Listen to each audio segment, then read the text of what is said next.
Hey guys, this is going to be my first video in my linear algebra series. The textbook that I'm going to be using for this series is Linear Algebra Done Right by Sheldon, 3rd edition. And I plan on covering chapters 1, 2, 3, and 5. So before you start this course, this is the background, the ideal background that you need. And maybe you don't need these, but a typical student would need one of the following. Either you've seen linear algebra before, so in this course I'm going to make it proof-based rather than computational. Usually a first course in linear algebra is strictly computational. We deal with matrices a lot, row reducing, elimination, that kind of thing. So either you've seen that before or you've been exposed to proofs before. Now, if you don't have either of these things, there's a good chance that you can still follow along. But if you're not following along and you're like, I'm totally lost, it doesn't feel like you're at the right level, I would recommend, for if you want some brushing up on like computational linear algebra, even though it's not really necessary for it, but if you want to look at it beforehand, Gilbert Strang has an excellent series on computational linear algebra on YouTube. So he's with MIT. It's MIT Open Courseware. Really, really good introduction to linear algebra. Like I said, you probably won't need that. I think the more important aspect is that you've been exposed to proofs before. And so, if you've never seen a proof, if you've never written a proof, to get started on proof writing, I have a few recommendations. So for a book, a really good book, if you haven't seen proofs before, is a long-form mathematics text, or Proofs, a long-form mathematics textbook by J. Cummings. It has a red cover, so that's a good book to check out. Also, some YouTube recommendations. Adam Panagos, I hope I'm saying his name correctly. He has an entire playlist on mathematical proofs, a course in proofs and problem solving, and this guy, the Math Sorcerer, he also has some really great videos on proof writing. I really like his style, and if you like my style, you'll probably like his style. So yeah, but see where it goes. If, like I said, if you watch this video and you're like, I can follow along, it's not too bad, I kind of follow what she's talking about, keep going. But if it's like, if you're watching this and you're like, oh my god, like I am so lost, I have no idea what she's talking about, try those proof writing courses, and then come back to this later on. So I'm going to just jump right in, okay? So as I said, I'm using Sheldon Axler's Linear Algebra Done Right. I'm going to start with Chapter 1, and I'm going to start with Section 1A. This is the very beginning of the textbook. Now, I'm not going to give every single definition, every single theorem that he gives in the book, but when I do, I'm going to make sure that I use his numbering, okay? So if you see 1.1 or whatever, if you see any kind of numbering, that's his numbering from the textbook. If you just see example without any numbers, that's just an example that came from me, that I made up or I got from somewhere else that I think would be helpful and is not in the book. So let's just jump right in, okay? So Section 1A, the title of the section is called Rn and Cn. We're going to talk about what those things mean, and we're going to slowly dip our toes into proof writing, and it might seem, I don't know, it might seem a little bit boring or a little bit obvious at first, but I promise it's going to get more interesting as we go on, but these are just the preliminaries that we need to get in order first, okay? So first definition in the book is a complex number. You've probably seen these before, okay? So a complex number is just an ordered pair, A comma B, where A and B are, okay, so what does this symbol mean, this little E? If you've never seen this before, this literally means in. Okay, so A and B are in R, okay, so R means the real numbers.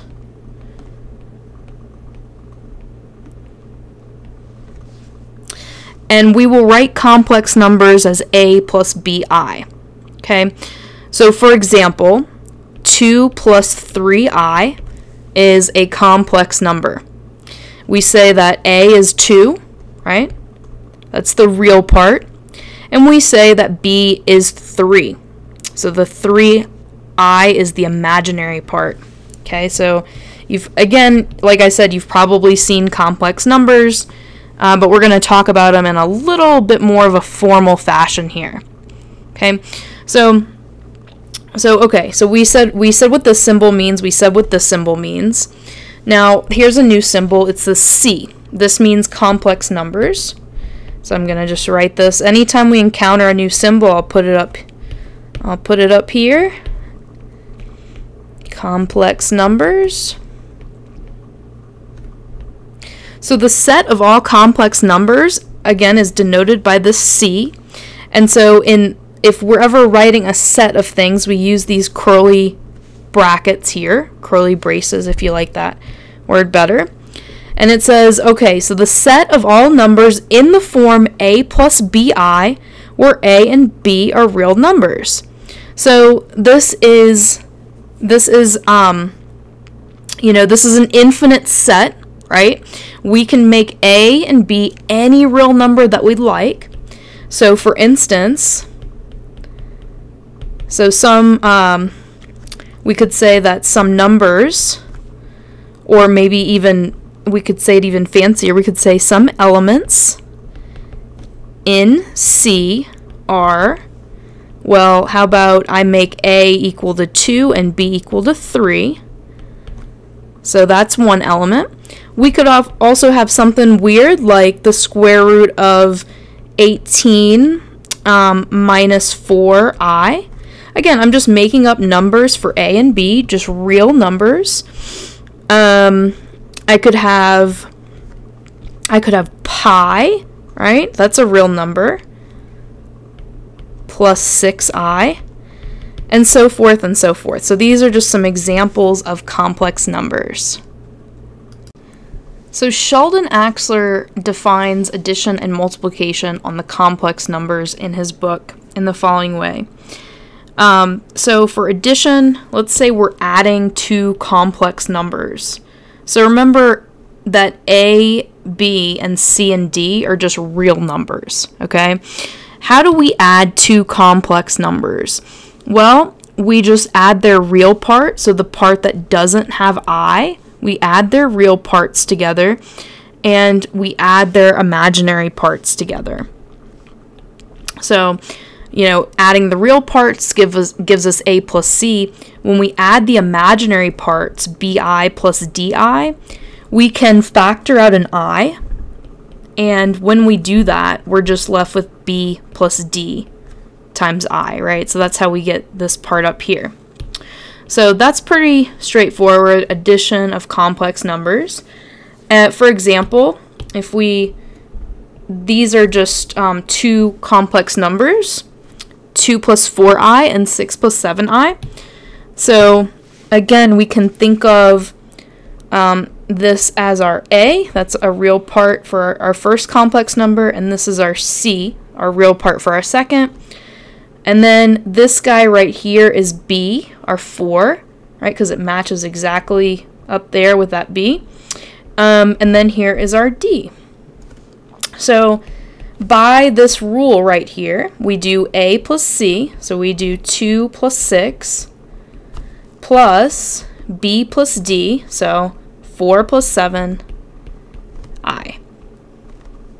Okay, and that's just going to give us 8 plus 11i. And that is our complex number. That's the sum of 2 plus 4i and 6 plus 7i. Alright, so for multiplication, this is the way that it's defined. You don't have to memorize this, but I wanted to show you this definition to show you a very important fact, why that fact exists, and the fact is I squared equals -1. Okay, again, you've probably seen this before at some point, that the square root of -1 we define as I. We're going to use this definition of multiplication to show that this is true. So when we prove things, when we show things are true, we have to use either definitions, so we use definitions, or we use previous theorems that have already been proved, or what we call axioms, which are typically just obvious facts. Sometimes not, but most of the time they are. And you start to get a hang of it after a while. So this is going to be our first proof in the class. Very exciting. Whenever you see the word show, you know that's a proof. Okay? It's either going to say prove something or show something. We need to show that this is true. We need to show that I squared is equal to -1.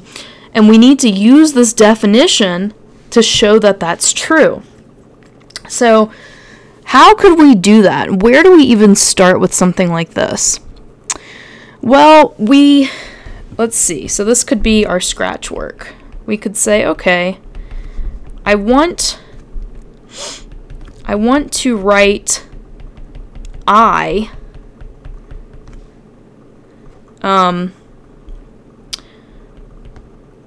with let's see, how can I say this? I want to write I so that it looks like, let's write that instead, so that it looks like the multiplication definition. That's kind of vague. But as I said, you know, when you start to get used to this stuff, it becomes second nature. But this is a vague statement. I want to write I so that it looks like the multiplication definition. I'm trying to show that I squared, I times I, is -1.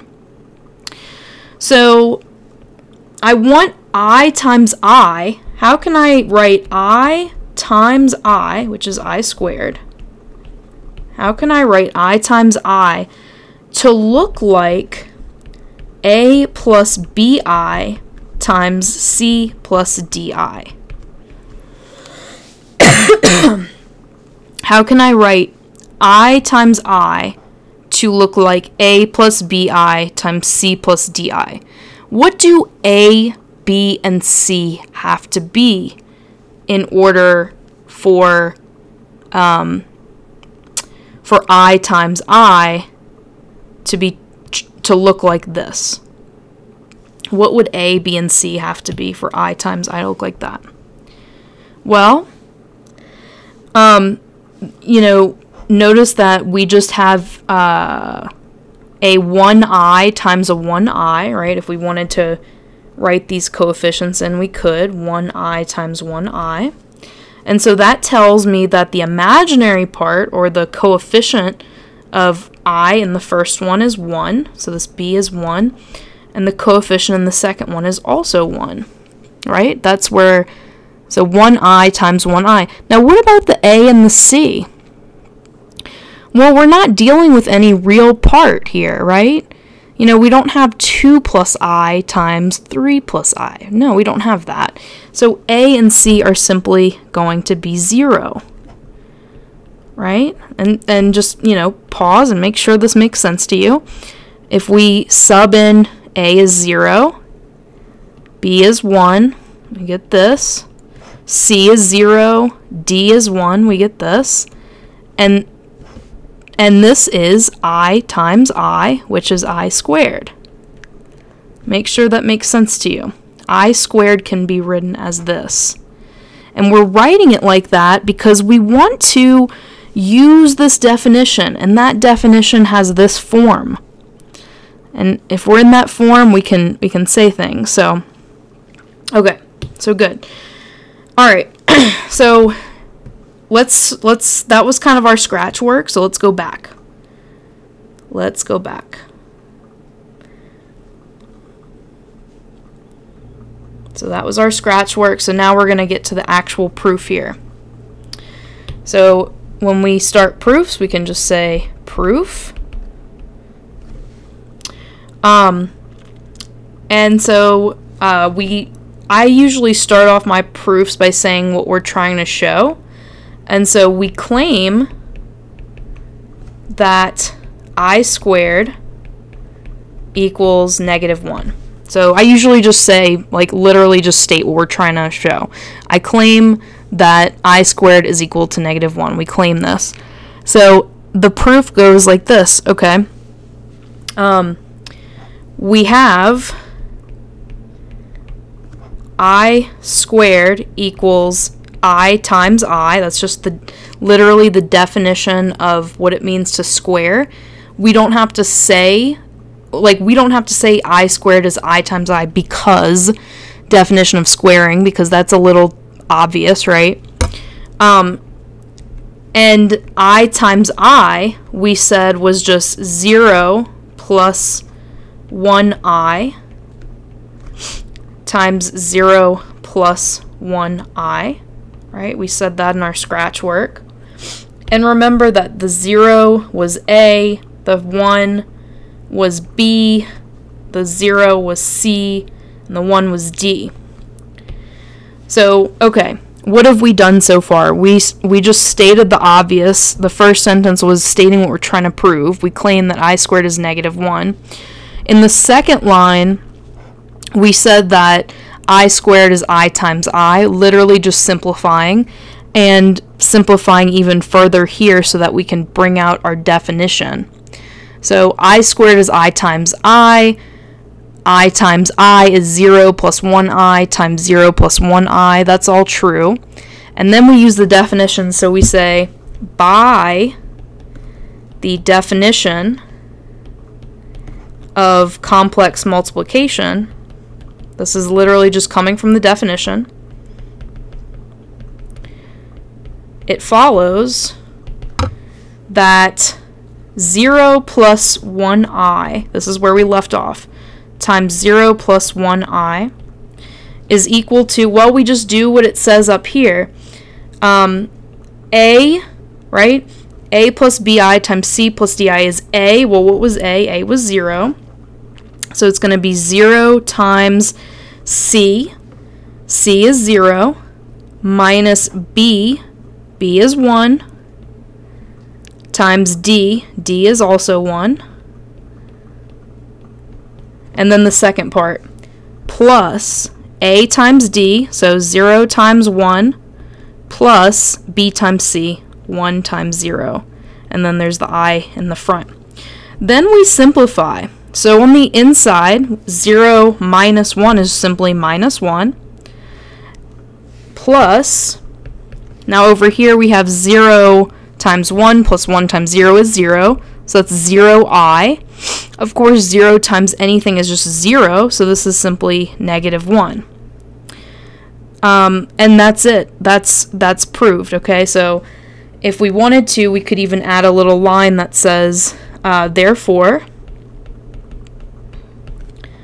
I squared equals -1, okay? So we claimed that I squared was -1. We said I squared is the same thing as I times I, which is the same thing as 0 plus I times 0 plus I. And then we use the definition of complex multiplication to gather that I times I is the same thing as -1, right? Again, this is I times I, which again is I squared.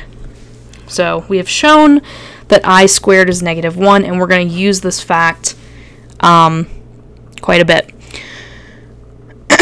So that's that. Our first proof, very exciting. Okay, so I squared is -1. Now, do we have to use this definition of multiplication? No. I wanted to show you that to show you why I squared was -1.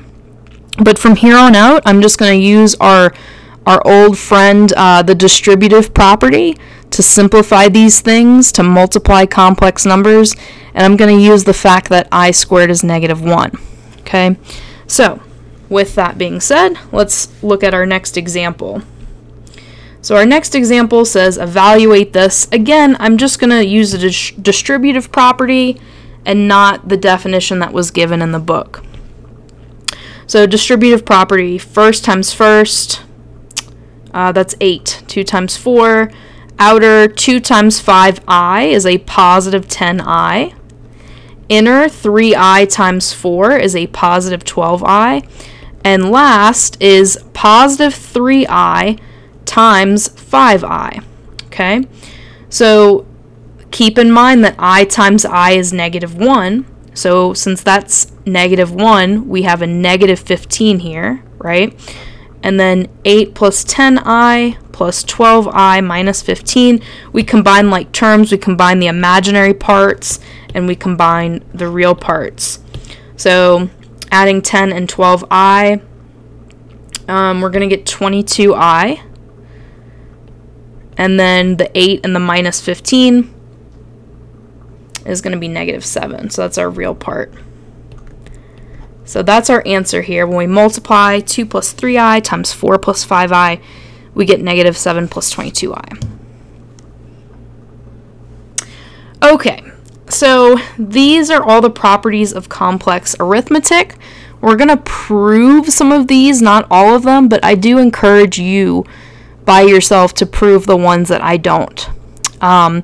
It's, you know, all of these things are super obvious. Like, from the beginning, not the beginning of time, but the beginning of your math career, you know, we talk about how numbers commute, like you can reverse the order when you add and multiply.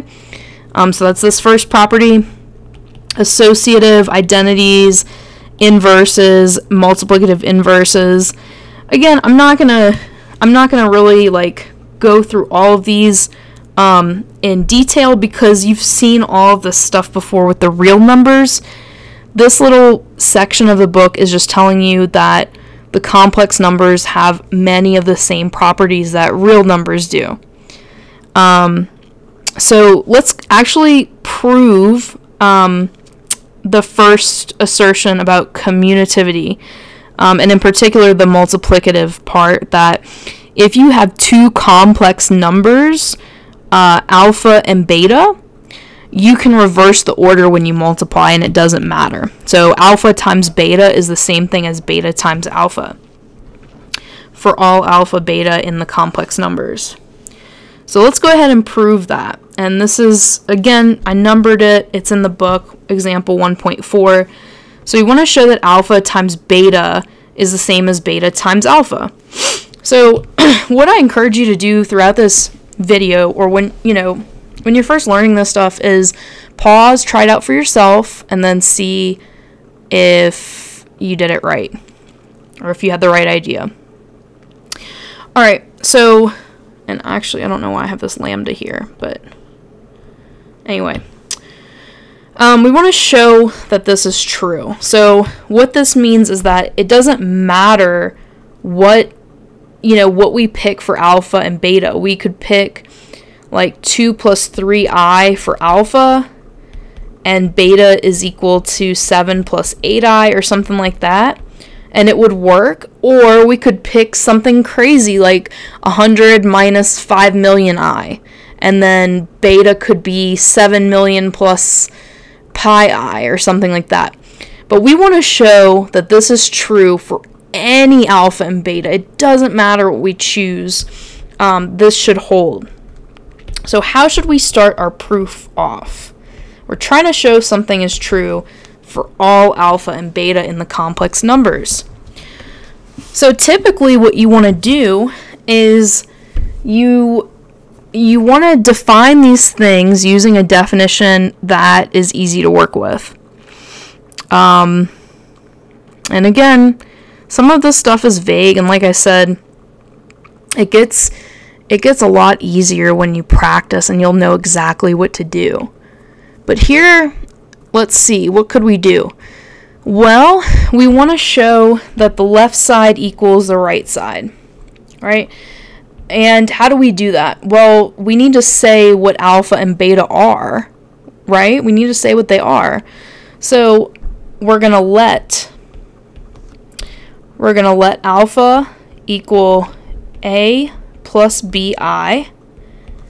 Okay, so this is just defining a complex number. We know we can write it in this form.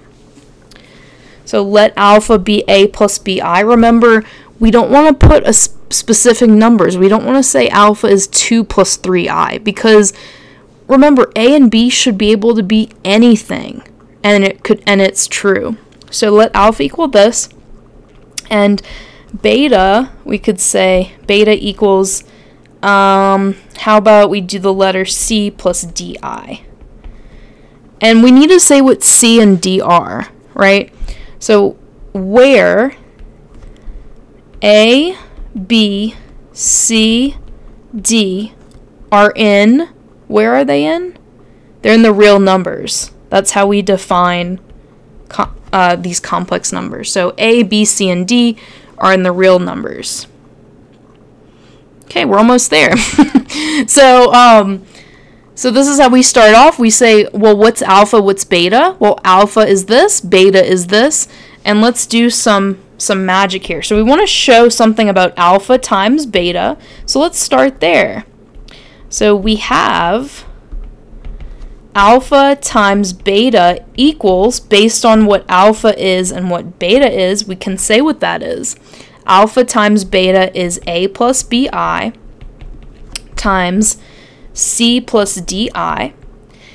And we can now, we can either just distribute this out, which I like to do, and use the fact that I squared is -1, or we can use the multiplication, where is it? Shoot, let's see, where is it? Here it is. Or we can use the multiplication rule here, but again, I wouldn't memorize the multiplication rule. I would literally just FOIL and use the fact that I squared is -1. Okay, so we're going to FOIL. So a times c is simply ac. Outer, a times di is just a positive a di. Inner, bi times c is simply bci. And last is bd I times I, and guys, I times I we just showed was -1, so -1 times BD is -BD. So that's what I'm going to do here. Bam.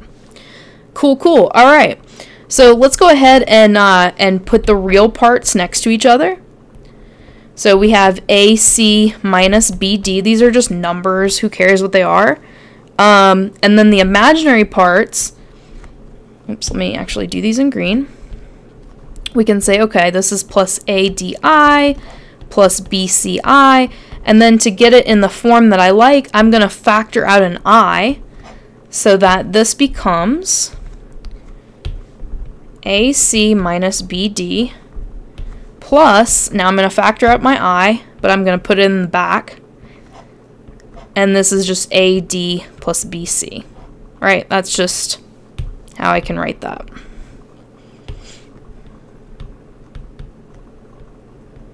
Okay, so we took care of the left side.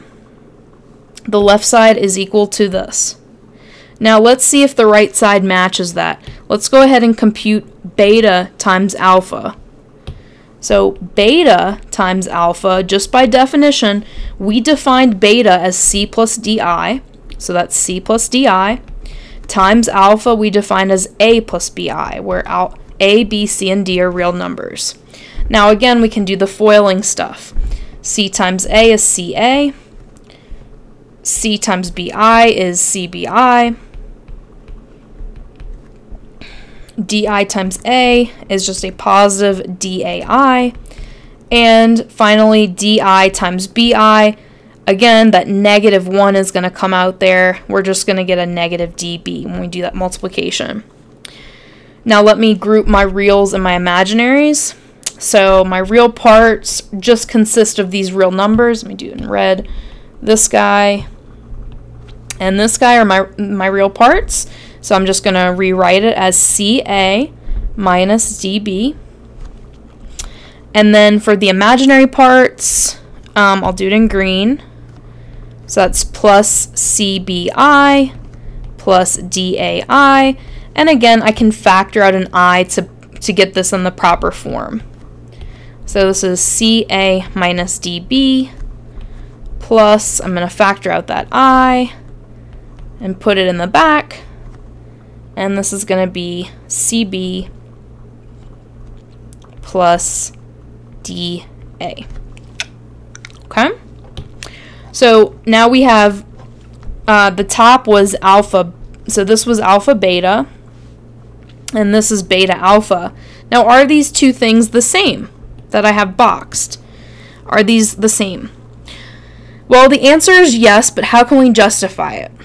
How can we justify these two things are the same? Well, let's just, and again, I'm writing out every little step here. You don't have to do this. I mean, if you're learning this for the very first time, I would, but just note that what I'm doing is kind of overkill. I just want to really explain this well so that you guys, or not, just like explain it thoroughly, I guess. Okay, so we found that alpha beta is AC minus BD plus AD plus BCI. And we found that beta alpha is equal to CA minus DB plus CB plus DAI. Now, these are the same, but why? We need to justify ourselves. Well, the one assumption that we're going to make, we are going to assume that everything we know about real numbers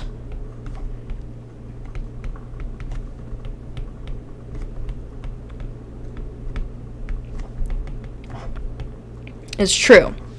So what do we know? Well, how do I make these look alike? A, C, and CA. Well, I just literally flip one of them, and that's commutativity. Real numbers commute. That's an assumption that we're going to make. Okay, that's an understood assumption. So since real numbers commute, we can switch the order. We can switch the order of multiplication and addition. Since real numbers commute, it follows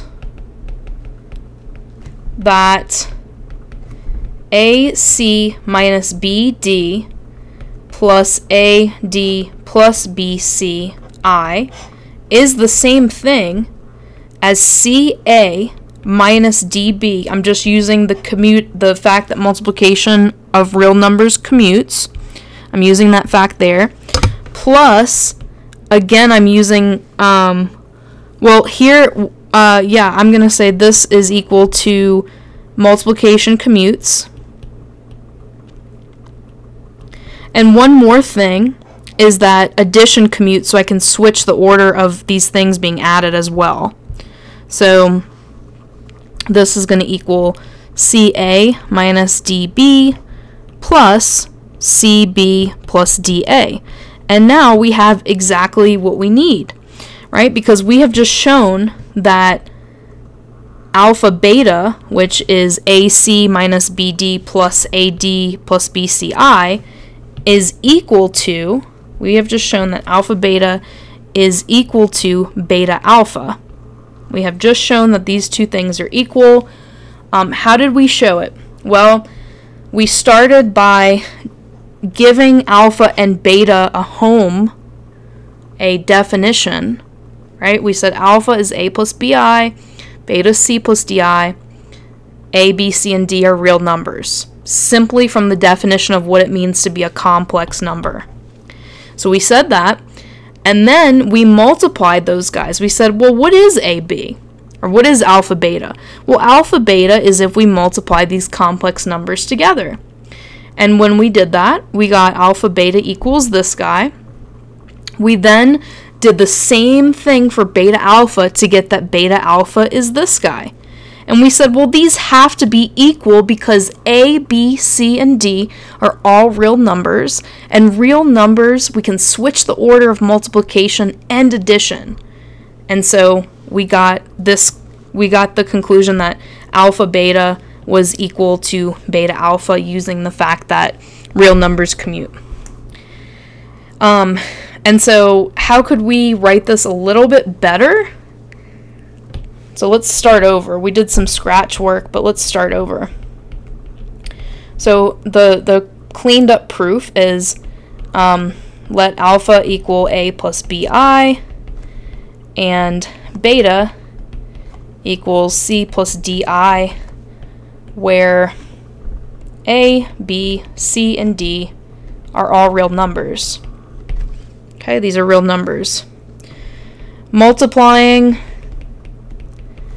alpha beta, we get alpha beta equals A plus BI, C plus DI, and I'm not going to do all of the work that we already did, but what did we get? AC minus BD, so we got AC minus BD plus AD plus BC. I think that was it, right? Yeah. Okay, multiply AB, multiply, or I should say alpha beta, beta alpha, and we get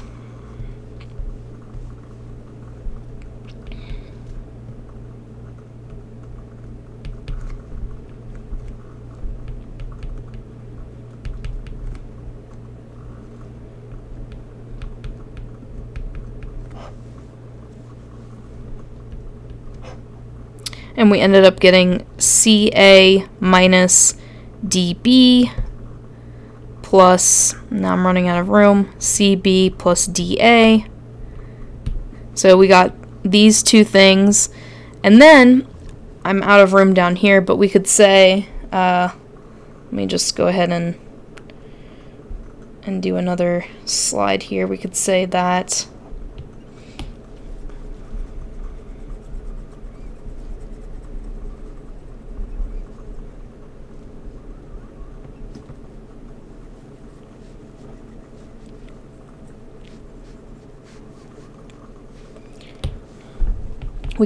because A, B, C, D are real numbers, and we can switch the order when multiplying or adding real numbers, it follows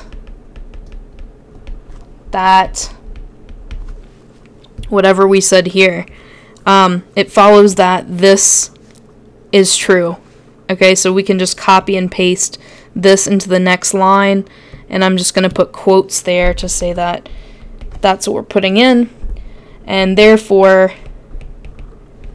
alpha beta is equal to beta alpha for all alpha, beta in the complex numbers. And that's the end of our proof.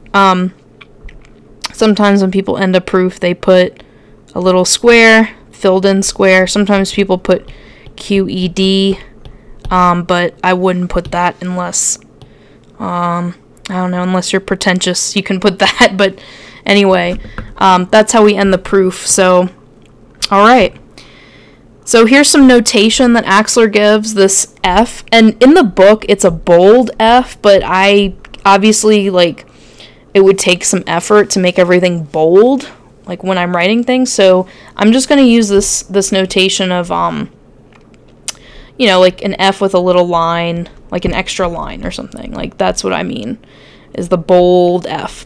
So this bold F means that we're either dealing with the real numbers or the complex numbers, and if we care about specification, will say so, but that's what that F means.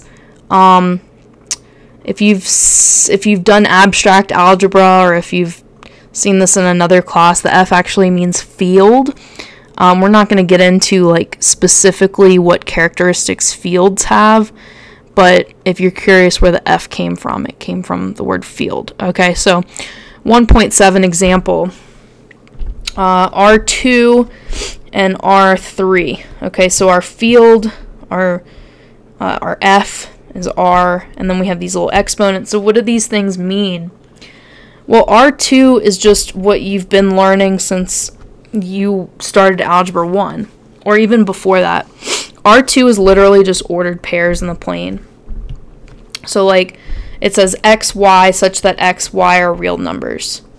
So if you were to plot this, so this is y, this is x, R2 fills out this whole plane, right? Any point, any x comma y anywhere in here is in R2. And that's what this is saying here. It says x and y can be literally any point in the plane where x and y are real numbers. So what do you think R3 is? Well, R3 typically, you know, if you've taken Calc 3, which hopefully you have if you're watching this, but R3 is going to be x, y, and z, where, or such that is the colon, such that x, y, z are all real numbers. So geometrically, what does this look like? Well, it fills out 3 space. It fills out 3D. So, you know, we've talked about this in Calc 3, but here is our 3 space plane. So here's our x-axis, positive x, positive y. And so if you're imagining this in 3D, it just fills out all of space in 3D. So this green is R2, 2-dimensional space. This red is R3. Okay, so we say it's an ordered triple. This is an ordered list of 2. Now what about R4? Could we talk about R4? And if we could talk about it, why would we talk about it? That's a good question. So what about R4? What would that look like? Well, could we draw R4? No, not really. R4 doesn't carry over to our geometric intuition the way R2 and R3 does. R4, you know, if we look at this purely in an algebraic setting, we can say, well, I know what R4 is. R4 is just a list of 4 numbers. But can you tell me what that means in terms of physical space? No, probably not. But we still want to define it anyway. So instead of x, y, z, eventually we're going to run out of letters, and we just did. We ran out. So instead of x, y, z, how about I just say it's a list of x1, x2, x3, x4, and you know, same thing. How about x1, x2, x3, x4 are in the real numbers? So, you know, the set 1, 8, 0, 114, well, this is an R4, because it's literally just a list of 4 numbers, right? That's an R4. So this is an R4. Something in R2, you could have 0, 9, you could have 16, 800, you know, the list goes on and on. In R3, we would have 3 numbers and so forth. In R100, how many numbers would be in your list? 100 numbers, right? So we're gonna, you know, even if this doesn't make sense geometrically, that's okay. We're still gonna deal with things that don't appeal to our geometric intuition. All right. So this is what I was just talking about, a list. Okay, so this is Axler's definition. All right. So 1.8. Suppose n is a non-negative integer. A list of length n So we just looked at 3 different lists. We looked at a list of length 2, that's n equals 2, a list of length 3, n equals 3, and a list of length 4, n equals 4. So, a list of length n is an ordered collection. Alright, so ordered, okay? 1, 2 is not the same as 2, 1, right? Because this is R2, and if we were to plot these in the plane, 2, 1 is right here, and 1, 2 is up here. These are not the same point. They're literally in different spots. So it has to be, that ordered is important here, okay? Separated by commas and surrounded by parentheses. A list of length n looks like this. Alright, so n could be anything. N could be 1,000,000. We could have a list with 1,000,000 elements. That's totally fine. In the previous slide, we saw a list with 2 elements.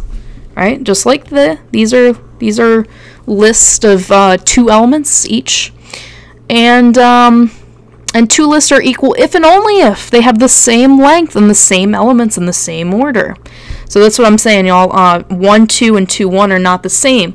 Yes, they have the same elements, however, and they're the same length, but they're not in the same order. They need to be in the same order. So 1, 2 is only equal to 1, 2. Right? And also, 1, 2, 0 in our sense here is not equal to 1, 2. Right? Because this is a list of length 3 and this is a list of length 2. They are not the same. So here's some examples he gives in the book, list versus sets. Now again, sets have these curly braces here, these little curly things. And these lists are like ordered pairs. You can think of them as ordered pairs. Emphasis on ordered, right? So 3 and 5, again, these are not the same. Plot them out on the plane if you want to. Plot them out on the plane, see that they're not the same. These are the same because it's literally like a set in the curly braces are not ordered. It doesn't matter what the order is. 3, 5 and 5, 3 are the same because those curly braces say don't worry about the order. Now, what about here? So 4, 4 and 4, 4, 4, are these the same? Well, why or why not? So no, not the same length. This guy lives in 3-dimensional space. This guy lives in 2-dimensional space. They are not the same. However, these are the same, right? We're just repeating an element. Doesn't matter how many times we repeat it. These 2 things are the same. And in fact, they're equal to, we can say this more succinctly and just say that it's equal to the set 4. The set with an element 4 in it. Okay, so we're not going to be talking about sets like this a whole bunch, but I just wanted to reiterate that, when you were in 7th grade or whenever, and you were learning about ordered pairs, the order does definitely matter. So we're going to extend that idea to beyond 2 dimensions. Okay, so for instance, if we had something in R4, if we had, and again, the R just means that the things that we're putting in here are real numbers. So if we had 1, 2, 3, 4, this is not the same as 2, 1, 3, 4. They're just not. They have to be in the same exact order to be the same ordered pair. So let's move on. So I mentioned this informally, but we're going to talk about it more here. Definition 1.10 is Fn. So that F, again, is a field, typically R or C. That's what we're going to be using in this book, when we go through this book. What is this, Fn? It's the set of all list of length n of elements in F. Okay, so how do we write it in fancy math notation? This is how we write it. It's the set where our elements in the set are lists, okay, of n elements. So, for example, with when f was r, okay, if we're thinking about f being r, and let's say that n is 2, this was the set of 2 elements, and then it says xj is in our field, which is the real numbers, for j equals 1, 2, 2.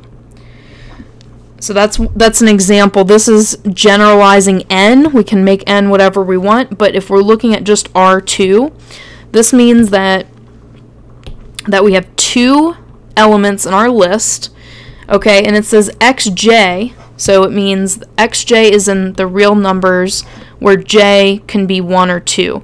So x1 is in the real numbers, that's our first coordinate, and x2 is also in the real numbers. That's our second coordinate. So it's basically just saying you have this list, and every coordinate in your list is a member of your field. Our field here is the real numbers. Okay? If we had C2, let's say we had C2. Well, again, we could just say, all right, well, list of 2 elements. That's what the 2 tells me. But the elements in the set are from C. Okay, it says that each element in the ordered set is in the complex numbers.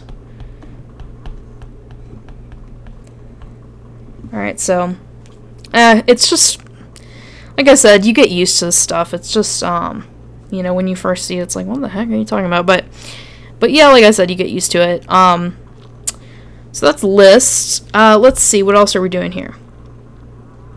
Addition in Fn, it's just what you think it is. It's literally just adding the coordinates. So like, it says, okay, you have a list of n elements and another list of n elements in your field. You can add the coordinates. So you add them coordinate component-wise, I guess. So like, for example, if you have 1, 2, 3, plus 6, 5, 1, these are 2 lists in R3, okay? They have 3 members. When you add these guys, you literally just add by component. So like 1 plus 6, because those are in the first slot. So 1 plus 6. And then in the second slot, we have 2 plus 5. And in the third slot, we have 3 plus 1, just like we did up here in the definition. Okay, so we're just adding the components. 1 plus 6, we get 7. In the second slot, we also get 7. And in the third slot, we get 4. So that is my answer there. Okay, now we're not going to talk about how to... We're not going to talk about multiplying lists right now. We're going to say that that's not defined at the moment. Okay, so we don't multiply lists like you would multiply numbers. We don't say, oh, well, when you multiply these, it's just 1 times 6, and then 2 times 5, and then 3 times 1. No, we do not do that. And maybe think about why that is. There's a reason why that's not defined that way. But we're gonna look at that later, multiplication of lists and what we call vectors. But for now, we're just gonna talk about scalar multiplication, and scalar basically is just a number. I mean, it's such a fancy word for a number, but that's literally what it is. And it's just saying, okay, definition 1.17 says that when we take a scalar, aka a number, and a vector, which I'm going to talk about in a second, but we can think of this as a list, all we do is we distribute the scalar in there. That's all. So when we do a scalar times a list, we just say, okay, well, it's the scalar times the first component comma, scalar times the second, and so forth. And it says that the scalar's in the field and the list is in Fn. Okay, so what does this look like in practice? Well, if, I don't know, so let's just look at an example. We could say that our scalar is 2, and maybe our list is, or our vector, you can think of it, maybe I'll write that in parentheses.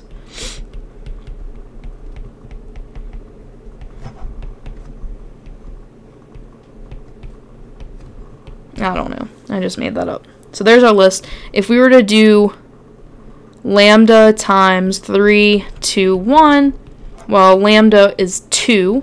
That's this guy, lambda. Our scalar's 2. So 2 times 3, 2, 1. Basically, we're just multiplying each component by that 2. So, like, we're distributing it in. So 2 times 3 is 6. 2 times 2 is 4, and 2 times 1 is 2. So that is how we do that. Okay, so now I'm gonna stop I'm gonna stop calling these things lists because we know what lists are, but I'm gonna start calling them vectors. Okay, so what is a vector?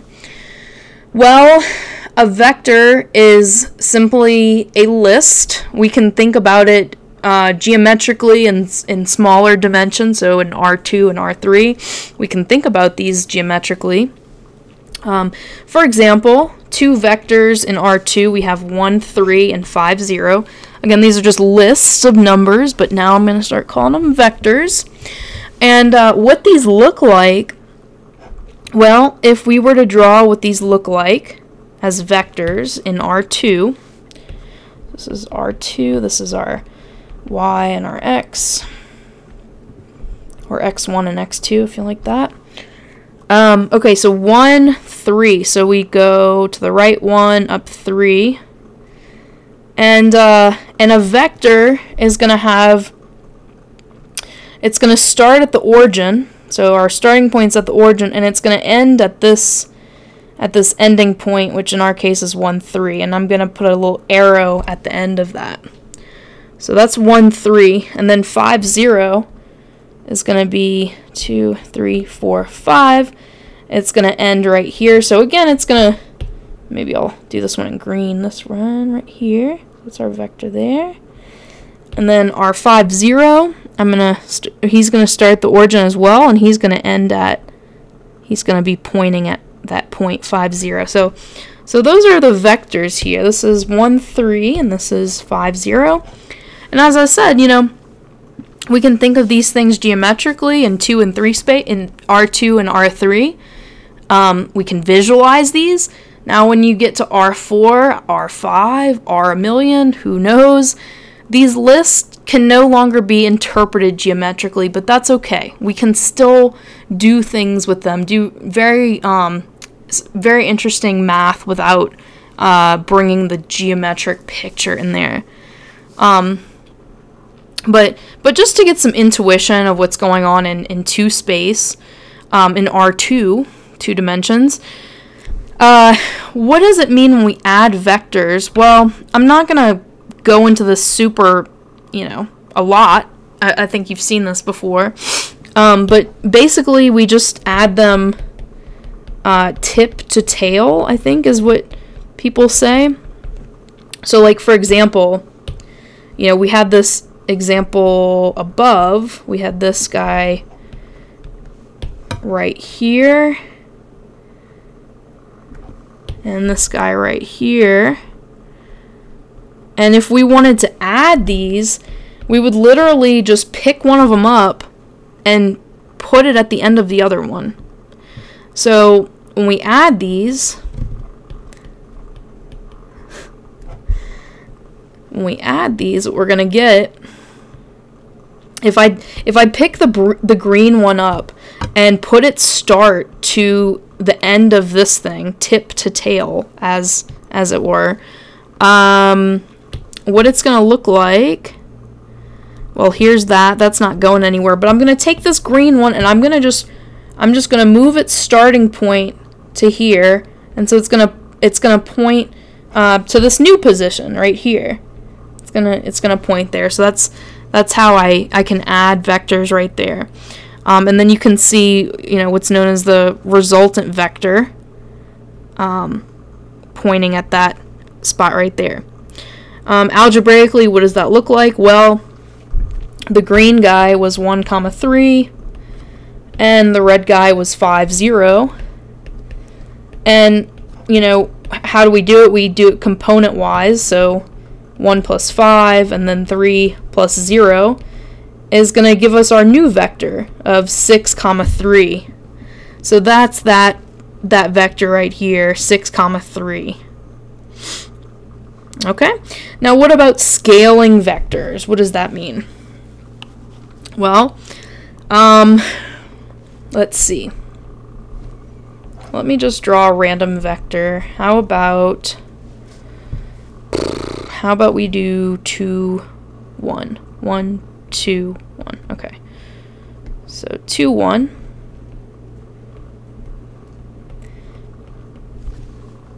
Now, if I scale by if I multiply this vector by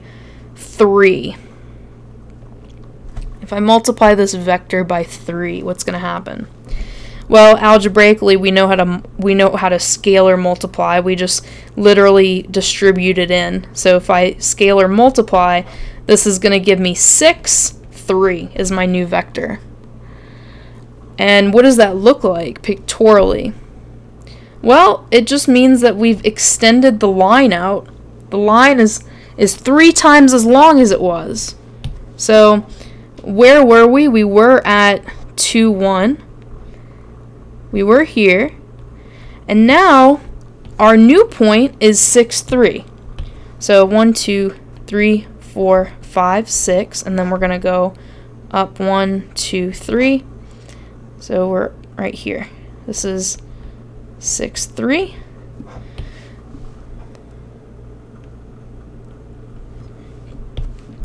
So our new vector in green is 3 times as long as this guy. It's on the same line. But it's just 3 times as long. Now, what would happen if we multiplied by a negative number? So here's the key idea here. If you're multiplying by a positive number, so a number that's greater than 1, this vector is going to just extend, right? It's going to extend, it's going to scale, but it's going to be on the same line. If you multiply by 1, of course, it's not going to change. The vector's literally just going to stay the same. If you multiplied by, I don't know, a half, what if that was a half? And we did 2, 1 times a half. Well, a half times 2 is 1. Half times 1 is a half. And so our new vector, 1, 1/2, is going to be right here. So it's actually half of what it was, right? Depending on what the scalar is. So it could shrink like this, or it could extend like we saw here. But what happens if it's negative? So what if lambda is... Oops, my bad. What if lambda is... let's say -1. Well, again, just do the algebra. -1 times our vector is going to turn this into -2, -1. And we can plot that. So -2, 1, 2, -1 is down here. And so this is our new vector. Now, it's the same length as the starting vector, same exact length, but just switch directions. So that's what the negative sign does. The negative sign is going to switch the direction. Okay, it's gonna point in the opposite direction. All right, so that's a little review on vectors. Okay, so I'm gonna do some selected exercises from 1A. If you're trying to learn any kind of math, you need to do the exercises on your own. So it's not gonna be sufficient just to watch videos. just watch people do problems. You actually have to do them for yourself, and your brain starts to adapt. Like, it starts to know, like, what's wrong and what's right, but you have to actually do things. Like, it's just trust me on that, okay? So, so all that to say, what you should do is you should pause the video, try the exercises yourself before you even watch what I'm about to do. And then once you are finished it, or once you've like attempted to do it, even if you don't know where to start, like just jot down your ideas, like what are you thinking? Then check and look at my solution or look at a solution on the internet or something. By the way, you can find these solutions on the internet. If you just Google linear algebra done right, there are a few people that like post their solutions. Mine might be different, but you know, most of the ideas are very similar. And anyway, so like I said, pause the video, try these two on your own, and then unpause and see what's going on. Okay, all right. So this is number 4, exercise 1A. Yeah. So we want to show that addition commutes. So complex numbers commute via addition. So it says, all right, show that alpha plus beta equals beta plus alpha for all alpha and beta in the complex numbers. This is pretty similar to the problem we did earlier in the video where we showed that, you know, multiplication, like the complex numbers commuted over multiplication. So, you know, what we're going to do is we're going to say, okay, we're going to let alpha equal a plus bi and beta equals c plus di, where a, b, c, and d are real numbers. Just the definition of complex numbers. So we have that alpha plus beta, just by the letters that we used, are going to be a plus bi plus c plus di, and by definition of addition of complex numbers, this just becomes a plus c plus b plus d times I. Okay, so that's a plus bi. And then we have, or I should say alpha plus beta, I'm sorry, I sometimes mess up when I say a and b when I mean alpha and beta, but anyway, beta plus alpha is going to be c plus di plus a plus bi, and then by definition we're going to group our real terms, so we have c plus a plus d plus b I. Okay, and this is equal to a plus c plus b plus d I, and maybe in parentheses we could say because addition is commutative over the reals, right? And, you know, basically that said, okay, we can interchange a and c and b and d. And so now it looks exactly like alpha plus beta. And we're done. So for number 7, we want to show that for every alpha in the complex numbers, there exists a unique beta in the complex numbers such that alpha plus beta is equal to 0. So before we start this proof, let's do some scratch work to kind of get a feel for what beta looks like. So let's say that alpha is equal to a plus bi, where a and b are real numbers, are in the real numbers. And we want to find a beta, so we want beta is equal to c plus di, where c and d are in the real numbers, such that alpha plus beta equals 0. So alpha plus beta, we have a plus bi plus c plus di. We want that to equal 0. So I can group my a and c and my bi and di. So I get a plus c plus, factoring out an I get b plus d times I equals 0. So how can this whole thing equal 0? Well, we need this part in front of I to equal 0. So we need b plus d to equal 0. But we also need a plus c to equal 0 to get a net sum of 0. So a plus c equals 0. And so we're trying to figure out what beta looks like. So we want to know what c and d are for beta. So for this equation, if I isolate c, I get c is equal to negative a. And if I isolate d in the second equation, I get d equals negative b. And so beta, using the fact that beta is equal to c plus di, I get beta is equal to negative a minus bi. So you give me an alpha, say 2 plus 3i, I give you a beta, negative 2 minus 3i. Alright, so that's our scratch work. So let's go ahead and erase some of this. We're trying to show that, first of all, beta exists, and that beta is unique. And we kind of already showed that beta exists, but let's just write it out. So here's our proof. So we claim that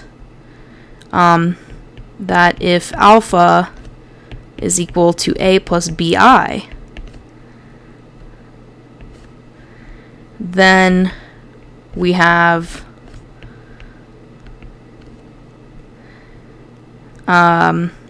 beta equals negative a minus bi, where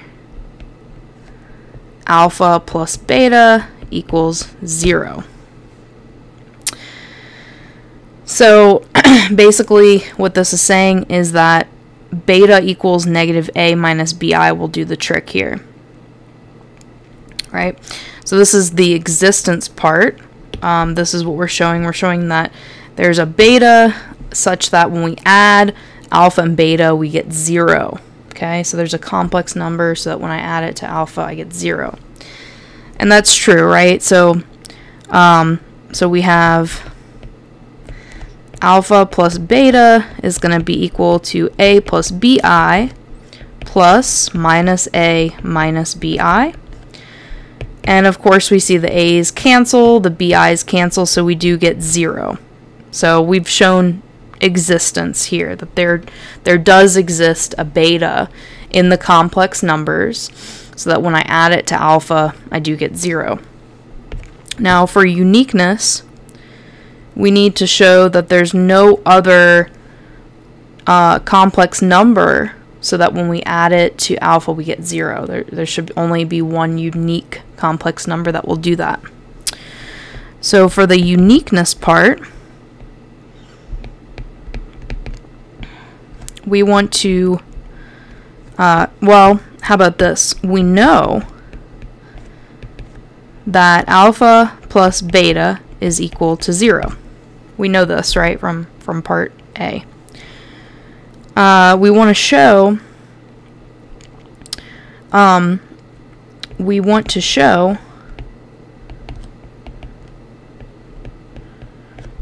that beta is unique. So there's no other complex number that will do this for us. So what we're going to do is we're going to suppose there is, and then show that beta has to equal that other complex number.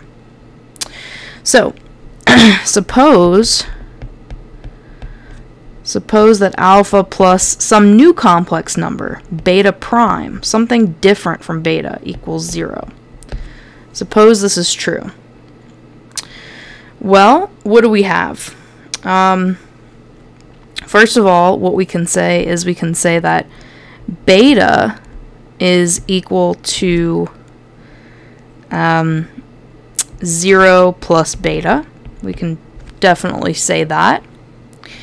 Now 0, we have two things for 0. We have alpha plus beta equals 0 and alpha plus beta prime equals 0.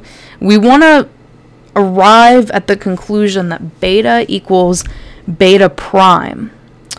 So instead of, I want to introduce a beta prime here. So instead of 0, I'm going to replace that with alpha plus beta prime. So I get beta equals alpha plus beta prime instead of 0 plus beta.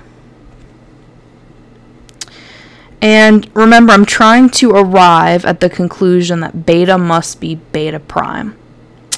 So what I can do from here is I can use the commutative property of complex numbers to do some rearranging along with the associative properties. And so I can rearrange this guy to be alpha plus beta, and I'm kind of doing a few steps at once. I'm just using the associative properties and commutative properties to show that I can rearrange parentheses and rearrange the order of addition. So hopefully you guys see why this is equal to this. Okay.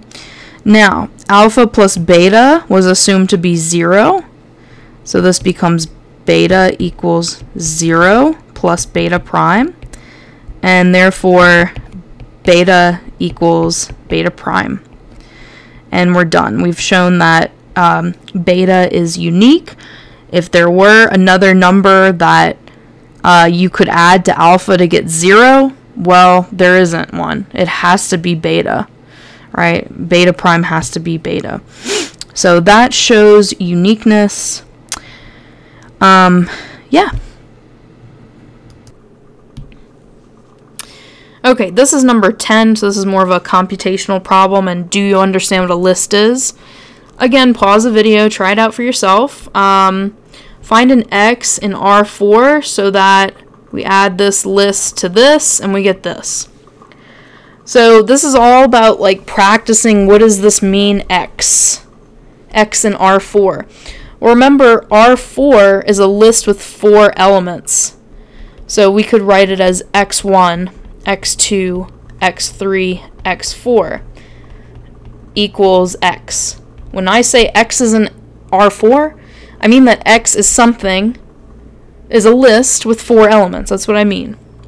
So instead of the x, because that's kind of confusing, I'm going to write it in list form. I'm going to say, okay, well, we have 4, -3, 1, 7, plus 2 times x1, x2, x3, x4, and this better equal 5, 9, -6, 8. Alright, so we know about scalar multiplication. We just distribute that scalar into that list, or vector, if you like that. So we get 4, -3, 1, 7, plus 2x1, 2x2, 2x3, 2x4. And this should equal 5, 9, -6, and 8. Okay, so what do we do when we add vectors? We add them component-wise. So 4 plus 2x1. So let me just do this over here. So we have 4 plus 2x1, first component. Second one, -3 plus 2x2, and so forth. 1 plus 2x3, and then 7 plus 2x4. And that should equal 5, 9, -6, 8. So now it's just a matter of like, okay, we have a list of 4 elements equals a list of 4 elements. Those components must be equal.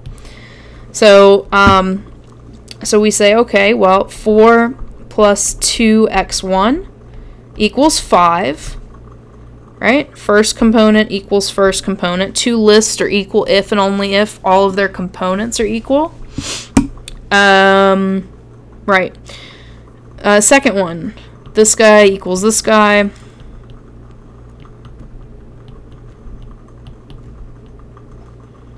And then third one, 1 plus 2x3 equals -6. And then 7 plus 2x4 equals 8. And you're just going to solve for x1, x2, x3, and x4.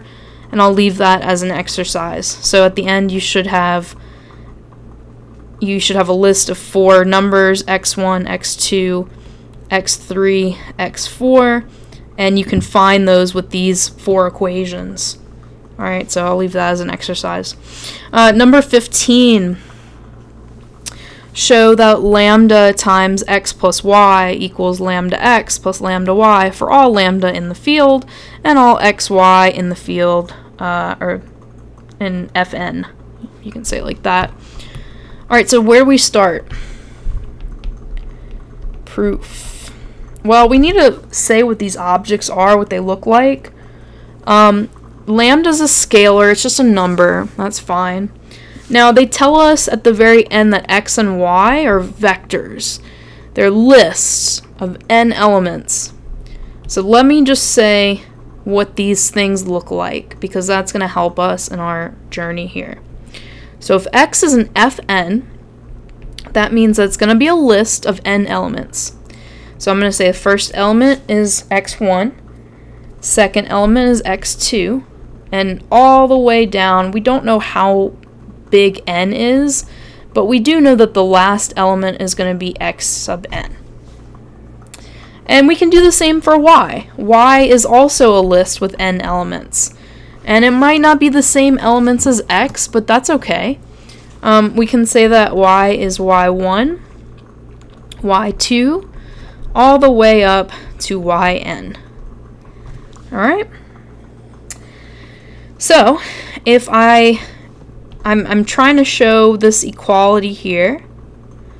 So if I look at the left side, if I want to compute lambda times x plus y, well, I can just use how I defined x and y here to kind of, you know, see what's going on. So I have lambda, and x was x1, x2, all the way to xn, plus y, y1, y2, all the way to yn. So I just literally just plugged in what was said to be plugged in. And how did I know to define it like this? Well, this at the end said that x and y are in Fn. And we know that things in Fn are just lists with n elements. Alright.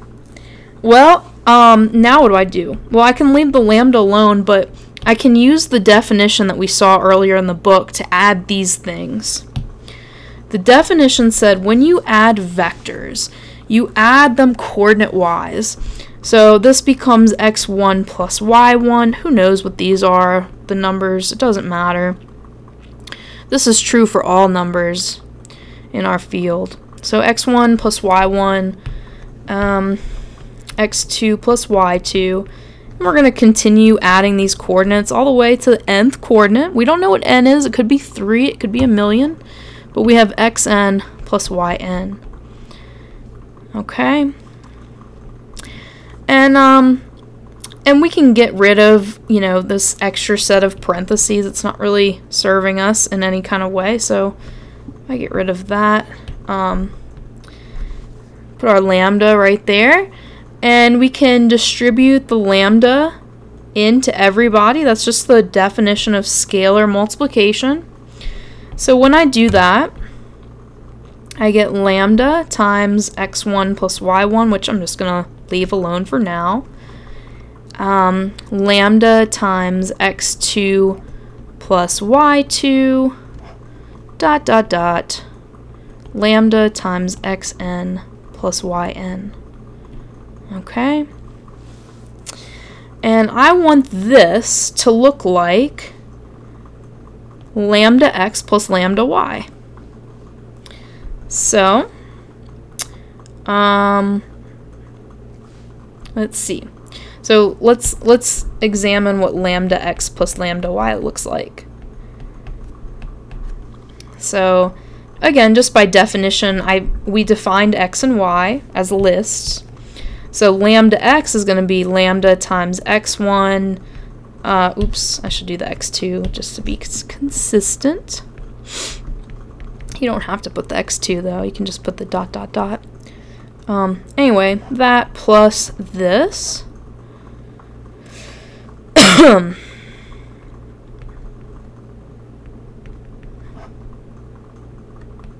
Oops, let me just put the y2 there just for good measure. Alright. Perfect. Okay, so what could I do? See, I'm trying to get this to look like that. So what could I do? Well, I could distribute the lambda in there. So this is scalar multiplication, so I can distribute the lambda. So this becomes lambda x1, lambda x2, dot dot dot, lambda xn, plus, same thing with the y, lambda y1, lambda y2, dot dot dot, lambda yn. Okay, and then I can add these guys, right, by component coordinate. So this plus this, right, and then this plus this, and so forth. So what does that become? That's going to become lambda x1 plus lambda y1 in my first slot, then lambda x2 plus lambda y2 in my second slot, and then finally my nth slot, I have lambda xn plus lambda yn. Alright, and hey, wait a minute, we're almost there. Let's factor out a lambda in each slot. So if I factor out a lambda in each slot, I have lambda x1 plus y1 in my first. In my second, I have lambda x2 plus y2. And then finally, I have lambda times xn plus yn. Okay, so indeed, so this is lambda x plus lambda y equals this. But we found out above that lambda times x plus y equals this. And therefore,